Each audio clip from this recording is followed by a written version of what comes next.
अमेरिकी दबाव में इंदिरा गांधी ने रोका था 1971 का युद्ध, बीजेपी सांसद का दावा।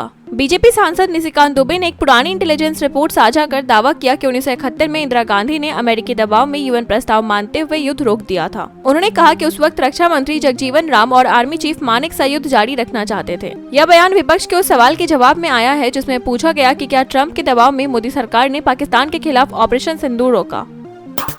सांबा पोस्ट का नाम सिंदूर रखने का प्रस्ताव, बीएसएफ ने दी शहीदों को श्रद्धांजलि।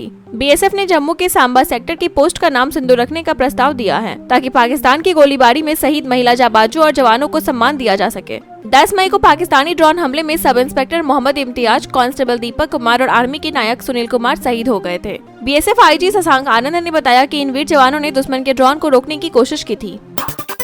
राज्यसभा में बढ़ेगी विपक्ष की ताकत, 8 सीटों पर 19 जून को चुनाव आयोग ने राज्यसभा की 8 सीटों के लिए 19 जून को चुनाव कराने का ऐलान किया है। तमिलनाडु की 6 और असम की 2 सीटों पर मतदान होगा। इन सीटों पर चुनाव से विपक्षी इंडिया गठबंधन को 2 अतिरिक्त सीटें मिलने की संभावना है। ये सीटें संबंधित सदस्यों के रिटायरमेंट के कारण खाली हो रही हैं। तमिलनाडु की 6 सीटों में से 3 डीएमके के पास थी, जबकि बाकी पर पीएमके, एआईएडीएमके और एमडीएमके के सदस्य थे। पाकिस्तान पर बैन जारी, अफगानियों की एंट्री पर भारत ने बड़ा वीजा फैसला। पहलगाम आतंकी हमले के बाद भारत ने पाकिस्तान के लोगों की एंट्री पर बैन लगा रखा है और वीजा सेवाएं रोक दी हैं। वहीं तालिबान से रिश्तों में सुधार को देखते हुए भारत ने अफगानिस्तान के लोगों के लिए न्यू अफगान वीजा सेवा शुरू की है। इसके तहत केवल इलाज, तीमारदारी, छात्र, कारोबारी, मेडिकल अटेंडेंट और यूएन डिप्लोमेट वीजा धारकों को ही एंट्री दी जाएगी। हर वीजा आवेदन पर अलग अलग निर्णय लिया जाएगा। शहबाज ने आसिम मुनीर को दी चीनी सेना की तस्वीर, ओवैसी ने किया मजाक। ऑपरेशन सिंदूर के बाद पाकिस्तान की स्थिति खराब होने पर पीएम शहबाज शरीफ ने जनरल आसिम मुनीर को एक तस्वीर भेंट की, जिसे उन्होंने भारत पर सैन्य कार्रवाई का हिस्सा बताया। लेकिन यह तस्वीर 2019 की चीनी सेना की सैन्य ड्रिल की निकली। इस पर सांसद असदुद्दीन ओवैसी ने जमकर मजाक उड़ाया और कहा कि नकल करने की भी अकल चाहिए, ये जोकर भारत से टक्कर लेना चाहते हैं।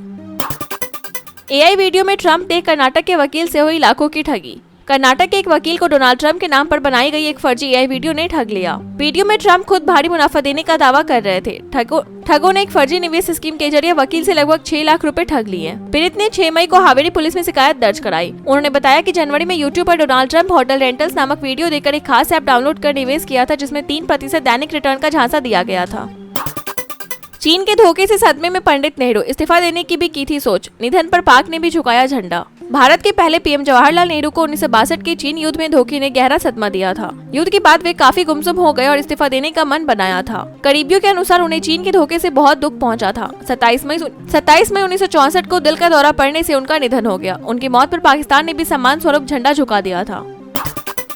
दिल्ली, मुंबई समेत कई राज्यों में मानसून के खतरे की चेतावनी, जारी हुआ रेड अलर्ट। मानसून इस बार 12 दिन पहले महाराष्ट्र पहुंच गया, जिससे मुंबई में भारी बारिश से जनजीवन अस्त व्यस्त हो गया है। मौसम विभाग ने महाराष्ट्र, गोवा, कर्नाटक और केरल के लिए रेड अलर्ट जारी किया है। अगले 24 घंटे में इन राज्यों में बहुत भारी बारिश होने की संभावना है। मुंबई में प्रशासन ने लोगों से घरों में रहने की सलाह दी है। वहीं दिल्ली और महाराष्ट्र के लिए भी तेज बारिश और तेज हवाओं को लेकर हैजार्ड वार्निंग जारी की गई है, जिससे बड़े नुकसान की आशंका जताई जा रही है। भारत में मिले ओमिक्रॉन के 4 सब वेरिएंट, एक्टिव केस 1000 पार। भारत में कोविड मामलों में फिर बढ़ोतरी हो रही है, लेकिन आईसीएमआर ने बताया कि नए ओमिक्रॉन सब वेरिएंट्स के कारण ज्यादातर हल्के लक्षण ही दिख रहे हैं। देश में LF.7, XFG, JN.1 और NB.1.8.1 नामक 4 ओमिक्रॉन उपस्वरूप पाए गए हैं। आईसीएमआर के डायरेक्टर डॉक्टर राजीव बहल ने कहा कि वर्तमान संक्रमण की गंभीरता कम है और चिंता की जरूरत नहीं है। सक्रिय कोविड मरीजों की संख्या 1000 से ऊपर पहुँच गई है।